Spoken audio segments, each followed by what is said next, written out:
अच्छा, बिस्मिल्लाहिर्रहमानिर्रहीम। आज हम डिस्कस करेंगे केमिकल इक्वेशन। अच्छा, केमिकल इक्वेशन बहुत इंपॉर्टेंट है। एक तो केमिकल इक्वेशन 9 क्लास में भी आती है, 9 क्लास में बोर्ड के एग्जाम के लिए बहुत इंपॉर्टेंट है। यानी एक क्वेश्चन केमिकल इक्वेशन का बनता है। इसी तरह फर्स्ट ईयर के अंदर जो पूरा चैप्टर 1 है स्टेकोमेट्री, वो सारी की सारी जो है ना केमिस्ट्री के अंदर केमिकल इक्वेशन पे बेस करता है। तो आज हम कुछ केमिकल इक्वेशंस हम लेकर आ गए हैं, इसको ज़रा समझाते हैं। अब ये जो केमिकल इक्वेशन मैंने लिखी है, सल्फ्यूरिक एसिड सल्फर के साथ जब रिएक्ट करेगा तो सल्फर डाइऑक्साइड और वाटर बनता है, ये केमिकल इक्वेशन है। ठीक है। अच्छा, केमिकल इक्वेशन होती क्या है?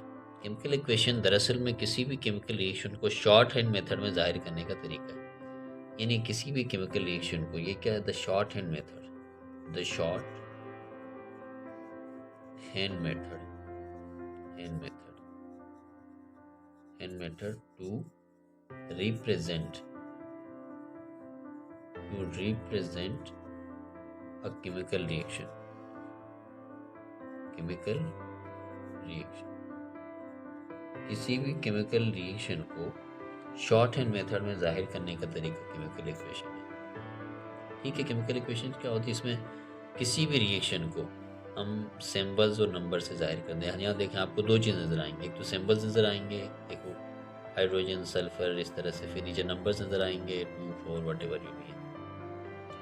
ये केमिकल इक्वेशन है, हमें इसको बैलेंस करना है। अब सवाल है कि केमिकल इक्वेशन को बैलेंस क्यों करते हैं? ताकि रिएक्टेंट और प्रोडक्ट की मकदार आपस में बराबर आ जाए। सिंपली यूँ बोलें कि law of conservation of mass जो होता है ना, वो केमिकल इक्वेशन के थ्रू से ही हम उसको सही साबित कर सकते हैं या उसको प्रूफ कर सकते हैं। यानी ये रिएक्टेंट और प्रोडक्ट बताएगा, यानी रिएक्टेंट की प्रोडक्ट में कन्वर्जन की जो क्वांटिटी है उसको एक तरह से बैलेंस करने में इसका ही इस्तेमाल हम करते हैं। यानी केमिकल इक्वेशन जो पूरा है एक तरह का law of conservation of mass को ही एक्सप्लेन करता है, इसीलिए हम इसको क्या करते हैं, दोनों साइड इसकी बैलेंस करते हैं। अब देखें हमारे पास यहाँ क्या H2SO4, ये सल्फर, ये इसको बैलेंस कर देखें। हाइड्रोजन यहाँ है, सल्फर है, ऑक्सीजन है, यहाँ सल्फर, फिर यहाँ ये पूरा, ये जो एरो कुछ तरफ वाले ये सारे प्रोडक्ट्स कहलाते हैं और इस तरफ वाले सारे क्या कहलाएंगे, रिएक्टेंट कहलाएंगे। ठीक है।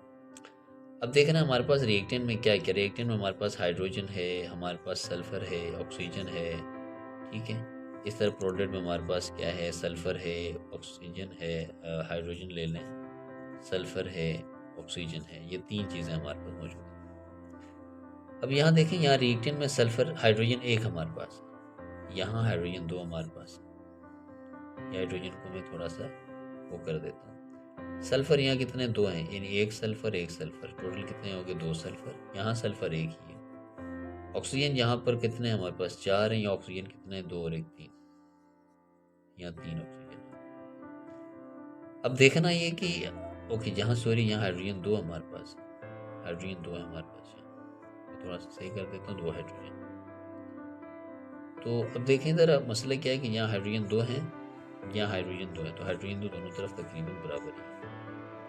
सल्फर देखें, सल्फर यहाँ एक, ये सल्फर एक, ये सल्फर, सल्फर यहाँ दो है, ये कोई सल्फर यहाँ एक। तो सल्फर इस साइड रिएक्टेंट में सल्फर की मकदार ज़्यादा है और यहाँ सल्फर की मकदार कम है, तो वन सल्फर है। तो बैलेंस करने के लिए हम नंबर स्टार्ट करते हैं दो। ये जो नंबर पीछे हम लगाते हैं ना, टू, ये जो टू नंबर हम होता है, ये टू इसके साथ भी है, सल्फर के साथ, इसके साथ, लेकिन ये जो नंबर नीचे लगा हुआ होता है, ये नंबर उसी के साथ इससे लगा हुआ है। यानी ये जो नीचे वाला टू है ये ऑक्सीजन के साथ ही है, लेकिन ये जो पीछे वाला नंबर है ये सल्फर के साथ भी है, ऑक्सीजन के साथ भी है। तो सल्फर यहाँ कितने हो गए, दो सल्फर हो गए, सल्फर दो कर दिया। अच्छा, अब सल्फर यहाँ पर भी कितने हैं, दो हैं, यहाँ पर भी दो। अब आते हैं हम ऑक्सीजन की तरफ। ऑक्सीजन देखें, ये जो नंबर था ये नंबर ऑक्सीजन के साथ भी है, तो ऑक्सीजन का अपना टू भी है, तो ये दोनों मल्टीप्लाई कर जाएंगे, टू टू ज़ फोर, चार और एक कितना हो गया, पाँच। यानी यहाँ पहले तीन थे, तब कितने हो गए, पाँच हो गए। जबकि यहाँ कितने हैं, चार है, तो यहाँ कम पड़ गए। अब यहाँ नंबर कम है तो यहाँ पाँच तो नहीं कर सकते, नंबर यहाँ पीछे लगाना है जी। दो नंबर लगाया, यानी एक से अगर स्टार्ट करते हैं, फर्स्ट में वन लिख लेता हूँ, वन फोर ज़ फोर, फिर भी चार, दो लगा, टू फोर ज़ एट।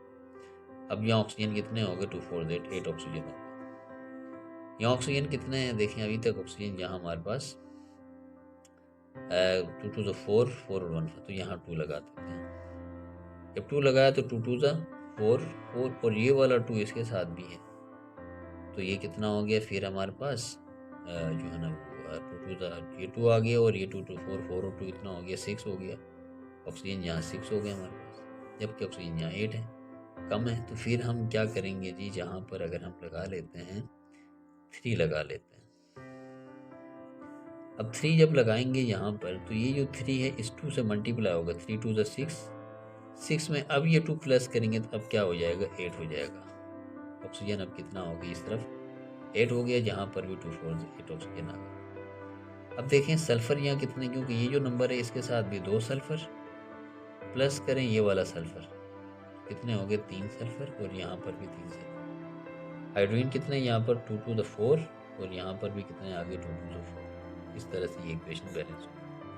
ये इक्वेशन स्टूडेंट्स ये बहुत इंपॉर्टेंट इक्वेशन है और ये काफ़ी टाइम लेती है। जैसे देख रहे हैं यहाँ पर भी काफ़ी कटापिटी की मैंने आपको, ये नहीं सिखाया आपको किस तरह से ये टाइम लेगी, कि काफ़ी टाइम टेकिंग इक्वेशन कहलाती है। इसकी स्पेशली 9th क्लास वाले बच्चे जो भी हैं इसको प्रैक्टिस करें। अब ये दूसरी इक्वेशन है जिसको हम, ये ऑर्गेनिक इक्वेशन है। ऑर्गेनिक इक्वेशंस वैसे बैलेंस नहीं होती हैं, बहुत मुश्किल से बैलेंस होती है, होती ही नहीं है बैलेंस, इसको करते भी नहीं है। लेकिन अगर इसको बैलेंस करना हो तो फिर कैसे करेंगे।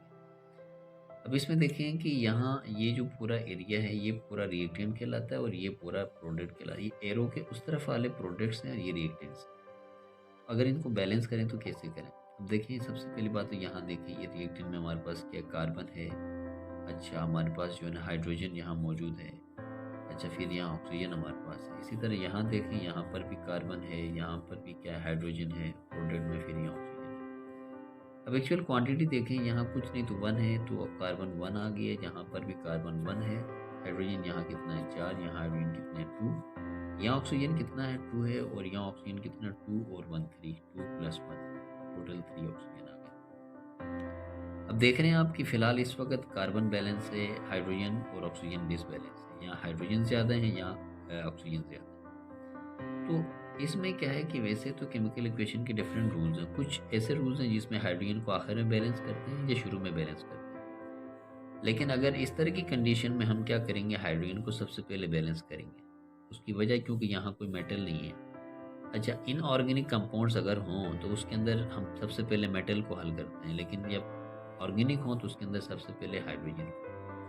अब आप देख रहे हैं कि यहाँ 4 हाइड्रोजन हैं, यहाँ 2 हाइड्रोजन, इस तरफ हाइड्रोजन ज़्यादा है, इस तरफ कम है। तो 4 करने के लिए हम पीछे यहाँ 2 लगाएंगे तो 2 2 4, यानी इस तरफ हाइड्रोजन कितने होंगे 4 होगा। देखिए ये जो 2 है इसको काट नहीं सकते, हमने जो भी नंबर लगाना है पीछे लगाना। तो ये से यहाँ 2 लगाने से ये दोनों मल्टीप्लाई हो गए तो 2 2 4। अब ये जो पीछे वाला नंबर होता है ये वाला, ये नंबर इसके साथ भी है और ये नंबर इसके साथ भी है, यानी ये 2 जो है ना हाइड्रोजन ऑक्सीजन दोनों के साथ है, जबकि नीचे लगा हुआ नंबर सिर्फ उसी के साथ ही इसके साथ लगा हुआ। तो हाइड्रोजन कितने होंगे 2 2 4, तो यहाँ हाइड्रोजन को हम क्या कर देते हैं 4। ऑक्सीजन देखें हम, ऑक्सीजन कितने, इस तरफ ऑक्सीजन देखें 2 ऑक्सीजन और ये जो 2 नंबर था ये भी इसके साथ है। तो ऑक्सीजन कितने हो गए यहाँ पर 2 ऑक्सीजन ये वाले और 2 ऑक्सीजन ये जो नंबर इसके साथ है ये वाले, ऑक्सीजन यहाँ 4 हो। अब यहाँ ऑक्सीजन कितने हैं 2, तो 4 करने के लिए 2 लगा दें 2 2 4, तो यहाँ ऑक्सीजन कितने हो गए हमारे पास 4 हो। कार्बन हमारे पास 1 है और यहाँ पर भी 1। अब दोबारा से देखें 1 कार्बन, कुछ नहीं 1 कार्बन यहाँ पर भी और 1 कार्बन यहाँ पर भी, तो कार्बन बैलेंस। इस तरह हाइड्रोजन कितने 4 हाइड्रोजन यहाँ पर हैं, 2 2 4 हाइड्रोजन यहाँ पर है। ऑक्सीजन देखें 2 2 4 यहाँ पर हैं और 2 ऑक्सीजन ये 2 ऑक्सीजन दे 4 ऑक्सीजन जी। तो इस तरह से ये इक्वेशन बैलेंस हो। अब नीचे वाली जो इक्वेशन है इस इक्वेशन को कहते हैं इनऑर्गेनिक इक्वेशन। ये इक्वेशन इनऑर्गेनिक है, ये ऑर्गेनिक नहीं है। अच्छा देखिए अब इसमें हम किस तरह से करते हैं। अगर आप ये वाली जो लाइन है ना पढ़ रही है इस तरफ, ये number of reactants and products के आइटम्स की तादाद ना भी लिख के आप इसको यहाँ पर भी बैलेंस कर सकते हैं। अब इनऑर्गेनिक जो चीज़ होती है सबसे पहले हम उसके अंदर क्या करते हैं, मेटल बैलेंस करने की कोशिश करते हैं। तो मेटल अगर हम बैलेंस करते हैं सबसे पहले मेटल बैलेंस किया जाता है, उसके बाद नॉन मेटल को बैलेंस करते हैं, नॉन मेटल बैलेंस करते हैं, उसके बाद ऑक्सीजन बैलेंस होता है, फिर हाइड्रोजन बैलेंस होता है। कुछ लेवल्स हैं नॉन मेटल्स में, ऐसे हाइड्रोजन ऑक्सीजन के अलावा जो भी नॉन मेटल होगा उसको करेंगे। सबसे पहले मेटल, फिर वो, फिर आखिर में ऑक्सीजन, फिर उससे आखिर में हमारे पास हाइड्रोजन को बैलेंस करेंगे। अच्छा, तो लिहाजा देखें अगर मेटल बैलेंस करें तो सोडियम यहाँ एक है, यहाँ पर भी सोडियम एक है। अच्छा, तो यहाँ सोडियम हमारे पास एक है, 1 सोडियम, यहाँ पर भी सोडियम 1 है, यानी मेटल ऑलरेडी पहले से बैलेंस्ड है। मेटल जो है ना, मेटल बैलेंस। अच्छा, अब आते हैं हाइड्रोजन की तरफ। हाइड्रोजन यहाँ कितने हैं? 2 हाइड्रोजन और एक ये हाइड्रोजन। या उससे पहले ऑक्सीजन को देखें, अगर हम ऑक्सीजन यहाँ एक है, यहाँ पर भी एक ऑक्सीजन भी बैलेंस है। अब लास्ट में हमारे पास क्या रही? दूसरा नॉन मेटल हमारे पास रह गया क्लोरीन। अब क्लोरीन यहाँ हमारे पास कितने हैं? ये जो नंबर है क्लोरीन के साथ भी है, तो क्लोरीन यहाँ पर 2 हैं, यहाँ क्लोरीन कुछ नहीं तो 1 है। अब हमने क्लोरीन बैलेंस करना है, हाइड्रोजन तो लास्ट में बैलेंस करेंगे। अगर हम क्लोरीन बैलेंस करते हैं तो क्लोरीन यहाँ कितने हैं? 2 क्लोरीन हैं और यहाँ क्लोरीन एक है। तो क्लोरीन बैलेंस करने के लिए नंबर हम यहाँ नहीं लगाएंगे, ये यहाँ नहीं लगाएंगे, नंबर पीछे लगाएंगे। ये से पीछे नंबर लगाया तो क्लोरीन कितना हो गया? 2 हो गया, क्योंकि ये नंबर क्लोरीन के साथ भी है। तो इस क्लोरीन को बैलेंस के चक्कर में सोडियम डिसबैलेंस हो गया। सोडियम कितने हो गए? 2 हो गए। तो वापस चलें सोडियम की तरफ, क्योंकि हमने कहा था बिना मेटल बैलेंस के हम आगे नहीं जा सकते, हमें सबसे पहले इस मेटल को बैलेंस करना पड़ेगा। अब आ जाए, क्योंकि क्लोरीन बैलेंस करने के चक्कर में सोडियम 2 हो गए, तो सोडियम के पीछे जाए, यहाँ पर भी नंबर लगाएं, कितने होंगे? 2 सोडियम। 2 सोडियम का नंबर पीछे लगाना होता है, नीचे नहीं लगा सकते, बीच में नहीं लगा सकते। सोडियम 2 हो गए, 2 सोडियम यहाँ। अच्छा, इस वजह से क्या बना? अब ये जो नंबर है, ये नंबर सोडियम के साथ ऑक्सीजन हाइड्रोजन सब के साथ, तो लिहाजा ऑक्सीजन हाइड्रोजन कितने हो गए? ऑक्सीजन कितने हो गए? 2। 2 ऑक्सीजन इधर हो गए और यहाँ ऑक्सीजन कितना? 1 है, क्योंकि मेटल के बाद तो हमने ऑक्सीजन बैलेंस करना है। आ जाए इधर, ये क्या हो गया हमारे पास? 2 ऑक्सीजन, ऑक्सीजन 2 हो गए, यहाँ पर भी 2। अब देखें, क्लोरीन तो बैलेंस हमने कर दिया था। हाइड्रोजन की तरफ आ जाए लास्ट में, ये 2 हाइड्रोजन और ये 2 हाइड्रोजन, 4 हाइड्रोजन हो गए, यहाँ पर कितने होंगे? 2 4। तो इस तरह से करके इसको हमने बैलेंस किया। अब ये भी ऑर्गेनिक इक्वेशन है हमारे पास। ऑर्गेनिक इक्वेशन में मसला ये होता है कि ऑर्गेनिक इक्वेशन को मैंने दोबारा बार बार कह रहा हूँ कि एक बैलेंस नहीं होती, वैसे इसको बैलेंस नहीं करते हैं, ऑर्गेनिक इक्वेशन बैलेंस नहीं होती, तो करते ही नहीं इसको। लेकिन अगर फिर भी पेपर में आ जाती इस तरह के क्वेश्चंस को, तो कैसे बैलेंस किया जाए? अब देखें, यहाँ कार्बन कितने हमारे पास? 2 हैं। या हाइड्रोजन को बैलेंस अगर हम करें, कार्बन को देखें, कार्बन कितने? 2 हैं। यहाँ पर कार्बन हमारे पास कितना है? 1 कार्बन। कार्बन यहाँ 2, यहाँ कार्बन 1। हाइड्रोजन यहाँ कितने? आगे 5। यहाँ हाइड्रोजन कितने हैं? 2 हैं। ऑक्सीजन यहाँ कितने हैं? 2। ऑक्सीजन यहाँ कितने हैं? 3। देखिए, 1 ऑक्सीजन और 2 ऑक्सीजन 3 आ गए। अब कार्बन यहाँ 2 हैं, तो यहाँ हम नंबर 2 लगा लेते हैं। फर्ज करें 2 नंबर लगाए, बाद में इसको मिटाना पड़ सकता है। तो कार्बन 2, कार्बन यहाँ पर। अब हाइड्रोजन को अगर हम देख लेते हैं, तो हाइड्रोजन हमारे पास कितने हैं? यहाँ 5 हैं और यहाँ हाइड्रोजन हमारे पास कितने हैं? 2 हैं। अगर हम 3 लगा दें तो 6 हो जाएगा, 3 2 6। हाइड्रोजन 6 हो जाएंगे, यहाँ हाइड्रोजन फिर 5।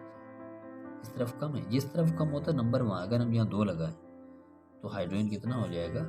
हाइड्रोजन हो जाएगा 10, 2 5 से 10, और ये हो जाएगा 4, 2 2 4। ये नंबर जो है ना सबके साथ है, ये नंबर इन्हीं के साथ ही है। अब हाइड्रोजन कितने हो गए? 4 हो गए, तो यहाँ जनाब वाला हमें क्या लगाना पड़ेगा? 4 लगाना, क्योंकि 4 हाइड्रोजन हो गए और यहाँ कार्बन हो गए 4, और यहाँ कितने हो गए? 2 2 4 4 कार्बन। तो कार्बन इस तरफ 4 कर दें और इस तरफ भी कार्बन क्या कर दें? 4। अब क्योंकि ये नंबर जो है ना इसके साथ भी है, हाइड्रोजन के साथ भी, तो 2 5 से 10। हाइड्रोजन यहाँ कितने आ गए? 10 आ गए, और यहाँ 10 करने के लिए 5 लगाएंगे, तो 5 2 10, यहाँ पर भी 10। अब अगर देखें हम ऑक्सीजन की तरफ, ऑक्सीजन कितने हैं? 2 4 से 8, 8 और 5 9, यानी यहाँ 5 हो गए, वहाँ 8 हो गए, 5 और 8 कितने होते हैं? 30। अब यहाँ ऑक्सीजन 2 हैं, तो ऑर्गेनिक इक्वेशन में क्या होता है कि आपको बैलेंस नहीं होता, तो वैसे होगा ये आगे जाके बैलेंस, लेकिन अगर इतना टाइम नहीं है एग्जाम में, तो हम क्या करते हैं? 13/2। 13/2 में ये होता है 13 डिवाइड बाई 2 मल्टीप्लाई ये 2 से 2 कट जाता है, तो ये 2 से 2 कट जाएगा, ये क्या आ जाएगा? 30। तो लिहाजा ऑक्सीजन यहाँ 30। तो लिहाजा इसको कहते हैं फ्रैक्शनल मेथड। फ्रैक्शनल मेथड, जो चीज़ें थोड़ी सी बेहतर बैलेंस होने में मुश्किल करती हैं, उनको फ्रैक्शनल मेथड से कर सकते हैं, और ज़्यादातर ये फ्रैक्शन मेथड हम यूज़ करते हैं ऑर्गेनिक इक्वेशन को बैलेंस करने के लिए। तो ये बहुत इंपॉर्टेंट इक्वेशंस हैं, ये 9 में और ये फर्स्ट लेवल में भी स्टेक्योमेट्री के अंदर हो, ये बैलेंस इक्वेशन हो, उसमें ये सबसे ज़्यादा ये इक्वेशन इस्तेमाल की जाती है। चले जी, कंप्लीट रिएक्शन कहते हैं या मेकिंग इक्वेशन कहते हैं। इक्वेशन बनाना सीखेंगे और या इसको दूसरा नाम है रिएक्शन को कंप्लीट करना सीखेंगे, एक ही बात है। क्योंकि हमने पढ़ा था केमिकल इक्वेशन क्या होती है, जिसमें किसी भी रिएक्शन को शॉर्ट हैंड मेथड में जाहिर करने का जो तरीकाकार उसको केमिकल इक्वेशन कहते हैं। आज हम उस केमिकल इक्वेशन को कंप्लीट करेंगे, बनाना सीखेंगे, इक्वेशन कैसे बनाते हैं या रिएक्शन जिसको कंप्लीट कैसे करते हैं, एक ही बात है, कंप्लीट रिएक्शन या मेकिंग केमिकल इक्वेशन। ठीक है, चलिए देखिए, अब ये अल्मोनियम कार्बाइड है, कार्बेट कह सकते हैं कि ये पानी है। अब देखिए, इसको रिएक्शन को कंप्लीट करने के लिए हमें दो चीज़ें जानना बहुत ज़रूरी है। एक तो इनकी वैलेंसीज पता होनी चाहिए, जैसे अल्मोनियम की वैलेंसी है +3 होती है, कार्बन की वैलेंसी जो है वो +-4 होती है। इसी तरह ऑक्सीजन की जो वैलेंसी होती है वो -2 होती है, हाइड्रोजन की वैलेंसी जो होती है वो +1 होती है। ये वैलेंसीज जानना बहुत ज़रूरी है। असल में इसको कहते हैं वैलेंस एक्सचेंज मेथड कहते हैं। देखिए, ये जो 3 है ना, ये 3 ऊपर से आया है, ये 3 है हाइड्रोजन उसका, क्या कहते हैं, अल्मोनियम। जो 3 जो है ना अल्मोनियम का है, ये जो 4 है ये ऊपर से आया। अब देखिए, कार्बन की जो वैलेंसी ना +-4 है। अगर इसके साथ प्लस है तो कार्बन क्या वैलेंसी शो करेगा, माइनस। अगर ये माइनस है तो ये प्लस शो करेगा। तो लेकिन देखते हैं, अल्मोनियम प्लस है इसलिए ये वैलेंसी एक्सचेंज हुई थी। ये जो 3 है ना, ये 3 बेसिकली ऊपर अल्मोनियम से आया हुआ था। इस तरह ये 4 बेसिकली ऊपर कार्बन से। तो ये वैलेंसी एक्सचेंज थी बेसिकली। ये जो 4 है ऊपर से आया था, वापस चला गया, वैलेंसी एक्सचेंज हुई थी ये। इसको वैलेंसी एक्सचेंज कहते हैं। इसी तरह से ऑक्सीजन की जो वैलेंसी 2 ऊपर चला गया है, ऑक्सीजन की वैलेंसी कितनी होती है, -2। इसी तरह देखें, ये वैलेंसी एक्सचेंज हुई, इसकी वैलेंसी कुछ नहीं, 1 + 1 ऊपर चला गया और ये 2 ऊपर चला गया। ये वैलेंसी एक्सचेंज। अब ये 3 नहीं है नीचे, तो ये 3 तो वापस चला गया ऊपर। ये 4 नहीं है, 4 वापस चला गया। अब देखिए कि हाइड्रोजन की वैलेंसी +1 है, कार्बन -1 है, तो क्या होगा, ये माइनस इसके पास जाएगा, तो लिहाजा क्या बन जाएगा, ये हमारे पास CH बन जाएगा। अब इसकी वैलेंसी क्या, +1, इसकी क्या, -4। अब यहाँ तो बन गया। अब अगर वैलेंसी एक्सचेंज करें तो ये जो 4 है वो नीचे चला जाएगा, 1 इधर आ जाएगा, तो लिहाजा ये क्या बना, मीथेन गैस बना, ये मीथेन बना हमें। इसी तरह से ये देखें आप, ये वैलेंसी माइनस है और ये जाएगा इस अल्मोनियम के पास, ALO। ऑक्सीजन की वैलेंसी -2, इसकी +3। अब तो वैलेंसी थी, क्योंकि वैलेंसी नीचे थी, ऊपर वापस चली गई, ये वैलेंसी एक्सचेंज कहलाता है। तो इसका जो 3 है नीचे लिखेंगे और ये 2 को नीचे लिखेंगे, तो ये क्या बना, एलुमिना, एलुमिना बन गया। ये हमारे पास। अब दूसरा इक्वेशन मेथड देखें। इसके लिए पोटाशियम की जो वैलेंसी है वो +1 है, OH की वैलेंसी, हाइड्रोक्सिल की वैलेंसी -1 है, हाइड्रोजन की वैलेंसी जो है वो +1 है, क्लोरीन की वैलेंसी जो है वो -1। ये वैलेंसीज आ गई हमारे पास। देखिए, पोटाशियम की वैलेंसी +1, ये पूरा हाइड्रोक्सिल -1, ये +1, ये -1। अब ये जो माइनस है ये जाएगा इसके पास। तो जब देखें होगा क्या कि H और OH आपस में जब मिलेंगे तो क्या बनेगा, वाटर बनेगा। तो इस तरह से हाइड्रोक्सिल ग्रुप इस माइनस के पास जाके क्या बनाएगा, पानी बनाएगा, और ये माइनस इसके साथ जाके क्या बनाएगा, KCl, पोटाशियम ग्रुप। अच्छा, अब उससे ज़्यादा हमारे पास क्या है कि देखिए, लाइम वाटर है, कैल्शियम हाइड्रोक्साइड और HCl है। तो वैलेंसी एक्सचेंज में क्या है कि देखिए, जो 2 है ना, 2, ये 2 ऊपर से आया हुआ असल में कैल्शियम का है, तो वैलेंसी एक्सचेंज कर दें, वैलेंसी के ऊपर लिख लें। यहाँ कुछ नहीं तो 1 है, तो ये 1 इधर चला गया माइनस में। अगर ये प्लस में होगा तो ये माइनस में होगा। हम मास से भी जानते हैं, वैसे भी जानते हैं, कैल्शियम की वैलेंसी +2 है और OH की वैलेंसी क्या होती है, -1। तो ये जो 2 है ये 2 ऊपर चला गया, उसका 1 था ये ऊपर, इसको वैलेंसी एक्सचेंज कहते हैं। ये जो 2 था बेसिकली ऊपर से आया हुआ। इस तरह +1 -1, क्लोरीन की वैलेंसी -1, हाइड्रोजन की वैलेंसी क्या है, +1। अब देखें, अब ये 2 चला गया ऊपर, ये -1 है, ये -1 इसके पास जाएगा, तो क्या होगा, OH माइनस और ये प्लस में, ये दोनों क्या बन जाएंगे, पानी बन जाएगा, तो ये बन जाएगा H2। इस तरह से ये इसके पास जाएगा, तो क्या बनेगा, CaCl, -1 + 2, ये 2 नीचे आ गया, ये बना कैल्शियम। इस तरह से ये वैलेंसी इक्वेशन को हम क्या करते हैं, कंप्लीट करते हैं, या केमिकल इक्वेशन बनाते हैं। तो देखिए डियर स्टूडेंट, ये 3 इक्वेशंस हैं, 1 2 3 पे आप प्रैक्टिस करें तो आपको एक केमिकल इक्वेशन बनाना आ जाएगा या इस रिएक्शन को कंप्लीट करने का तरीका आपको